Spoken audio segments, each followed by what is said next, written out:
მსოფლიო ამბებს წარმოგიდგენთ Global Auto Import-ი. მსოფლიო ამბებით გავაგრძელებთ საღამოს ეთერი და დავიწყოთ ამერიკის ფედერალური რეზერვის გადაწყვეტილებით, რომელმაც არ შეცვალა მონეტარული პოლიტიკის განაკვეთი და ეს იყო ყველაზე მოსალოდნელი სცენარი.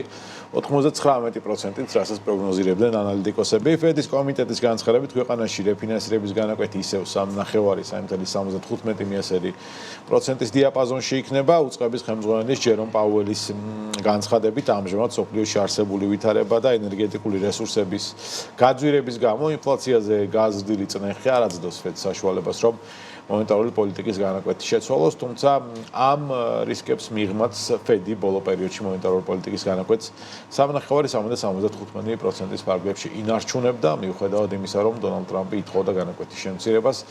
ჩვენ ვიცით ეს ამბები დაპირისპირებისა, რომელიც უახლოეს მომავალში დასრულდება, რადგან ჯერომ პაუელი ტრამდეობას დატოვებს. ხო, როგორც აღვნიშნე, ფედერალური რეზერვის მხრიდან ასეთი გადაწყვეტილების მიღებას ბაზრის თითქმის 99% მოელოდა შესაბამისად ეს არ ყოფილა გადაწყვეტილება, რომელიც გავლენა მოახდინა ამა თუ იმ მიმართულებით ბაზარზე მოლოდინებსა თუ განწყობებზე. კი, სწორად აღნიშნე, გადაწყვეტილებას ფაქტობრივად ნულოვანი ეფექტი ჰქონდა, თუმცა პაუელის განცხადებას ჰქონდა ძალიან ნეგატიური ეფექტი. მან ტრადიციულად გამართა პრესკონფერენცია გადაწყვეტილების გამოქვეყნების შემდეგ, რა დროსაც მან ისაუბრა ახალი ინფლაციური ტალღის ნიშნებზე. ეს უკავშირდება ცხადია ჰორმუზის სრუტის გადაკეტვას და ამის ფონზე გლობალურად ნავთობისა და გაზის გაძვირებას, ნავთობი 50%-ით, გაზი კი 100%-ით არის გაძვირებული. ამისი უგულებელყოფა, როგორც ჩანს, ფედს უკვე აღარ შეუძლია და პირდაპირ ესეთ ფრაზაც კი თქვა, რომ უბრალოდ ამ მოცემულობის უგულებელყოფის უფლება ფედს აღარ აქვს და შეუძლებელია უკვე ფედერალურმა რეზერვმა მომდევნო გადაწყვეტილება მიიღოს მხოლოდ ამერიკის შიდა ინფლაციურ ან დასაქმების სტატისტიკაზე დაყრდნობით. ეს იმას ნიშნავს, რომ მაშინ ფედი არ ფიქრობს რაღაც დედამიწაზე არსებულ ვითარებაზე და მხოლოდ ვიწროდ საკუთარ ინდიკატორებს უყურებს. ცხადია, ესე ფედი არ იქცევა, ის ყველაფერს აკვირდება და ამისი დასტური არის ეს განცხადება, რომელიც გააკეთა პაუელმა. ასევე მან მიანიშნა იმაზეც, პირდაპირ ესე არ უთქვამს, მაგრამ უბრალოდ მიანიშნა, როგორც ჩვევია ეს პაუელს, რომ მომავალ შეხვედრაზე უკვე შეიძლება არათუ შენარჩუნდეს განაკვეთი, არამედ გაიზარდოს კიდეც იგი.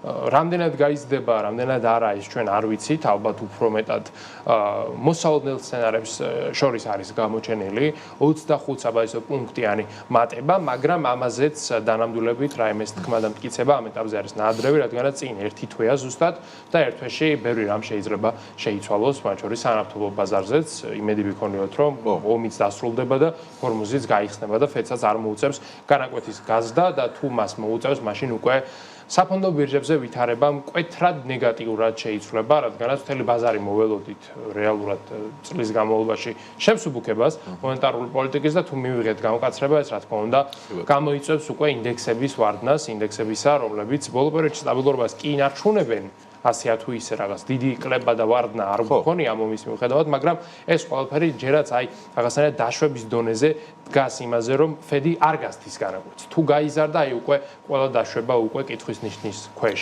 დგება და ეს რა თქმა უნდა მთელი ბაზრისათვის იქნება არასახარბიელო მოცემულობა. არა მხოლოდ ბაზრისთვის, არამედ ზოგადად მთელი პლანეტისთვის, რადგანაც ფედის განაკვეთი არ არის მხოლოდ დოლარის ღირებულების გამსაზღვრელი, მას რეალურად გავლენა აქვს აბსოლუტურად ყველა აქტივზე და ყველა საკრედიტო პროდუქტზე პლანეტის მასშტაბით.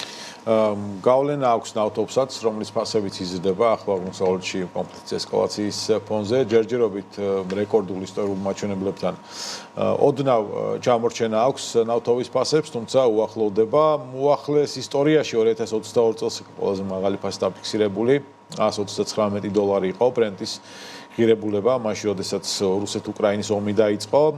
თუ გავითვალისწინებთ იმას, რომ ამჟამად ბრენტის ფასი არის $116, თუ 2022 წლის მაჩვენებელს უნდა დაუახლოვდეს, მაშინ 20%-ით გაძვირება დასჭირდება, ასე ვთქვათ, ნავთობს, რომ მიაღწიოს $129-იან ნიშნულს. რაც შეეხება ისტორიულ რეკორდს, ის სანავთობო ბაზარზე დაფიქსირდა 2008 წლის ივლისში, თუ უფრო კონკრეტულები ვიქნებით 11 ივლისს. ნომინალური ფასი იყო მაშინ $158.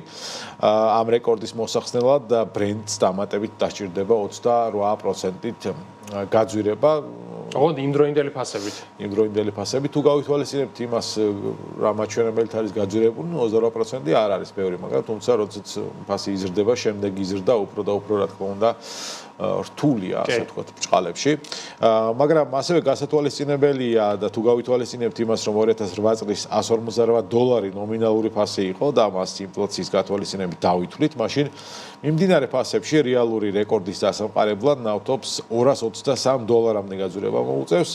რაც დამატებით 92%-იან მატებას ნიშნავს, რაც აი ამ გამოსახედიდან ცოტა წარმოუდგენლად ჩანს. ხო, 92%-იანი ზრდისათვის ალბათ საჭირო იქნება პოტენციურად ახლო აღმოსავლეთში რაღაც რეგიონული კონფლიქტის დაწყება, იქ ჩინეთში რაღაც სანავთობო კრიზისის დაწყება და ამავდროულად პოტენციურად სხვა მიწოდების ჯაჭვების შეფერხება, სხვანაირად ეს უბრალოდ არ არის რეალისტურია. $223-იანი ნავთობისათვის დღეს პლანეტამ მზად არ არის ამის თამამად თქმა შეგვიძლია. მოკლედ, აი ამ პროცესის თავიდან არიდების, ასე ვთქვათ, საკითხში აქტიურად არის ჩართული, რა თქმა უნდა, ამერიკის შეერთებული შტატები, რომელიც ხან მეზობელ სახელმწიფოებს თხოვს დახმარებას, ხან ევროკავშირს, ხან ნატოს წევრებს, მაგრამ დიდად არავინ არ რეაგირებს მთელ ამ პროცესზე. რაღაც ამერიკა და ისრაელი თითქოს და იზოლირებულები არიან ამ კონფლიქტში, მაგრამ როგორც ამერიკა აცხადებს, პრინციპში ზე სახელმწიფოს არც სჭირდება არავის დახმარება, ის თავადაც გაართმევს ამ პრობლემას თავს და ამ საქმეში შეიძლება ამერიკას დახმარება არ სჭირდებოდეს, მაგრამ ამერიკას სჭირდება თანამშრომლობა ვაჭრობაში, ეკონომიკური ურთიერთობაში და საქმის და ბიზნესის კეთებაში და ამ მიმართულებით მოგეხსენებათ ტრამპის ტარიფების ამოქმედების შემდეგ გაფორმდა ორმხრივი და სამმხრივი შეთანხმებები რიგ სახელმწიფოებთან, მათ შორის ერთ-ერთი, რომელთანაც გაფორმდა, ეს იყო ევროკავშირი, როგორც გაერთიანება ბლოკი და მოკლედ ევროკავშირის სავაჭრო კომიტეტმა მხარი დაუჭირა უკვე ამერიკასთან გაფორმებული სავაჭრო ხელშეკრულების საკანონმდებლო პროცესის გაგრძელებას. ევროკავშირში ბიუროკრატიული მექანიზმია, რა თქმა უნდა, ამ ასე ვთქვათ შეთანხმების რატიფიკაციისათვის და თავად ეს შეთანხმება თუ კი ევროპელებს დაუჯერებთ, თვად ევროპისათვის სასარგებლო არ არის, რადგანაც ერთ მხარეს ევროპას უწევს 15%-იანი საიმპორტო გადასახადის გადახდა ამერიკის ბიუჯეტისთვის, მაგრამ ამერიკას სამრეწველო საქონელზე და სასოფლო-სამეურნეო პროდუქტებზე არ უწევს არაფრის გადახდა, ისე შეუძლია ევროპაში ამის შეტანა, მაგრამ აქ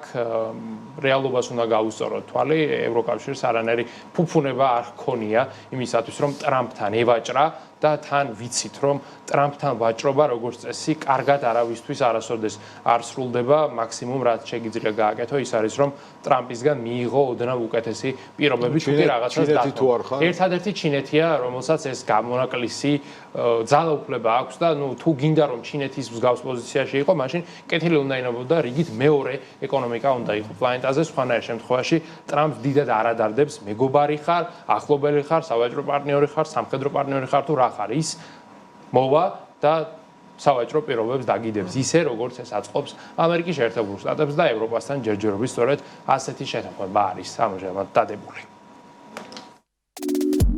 მსოფლიო ამბებს წარმოგიდგენთ Global Auto Import-ი.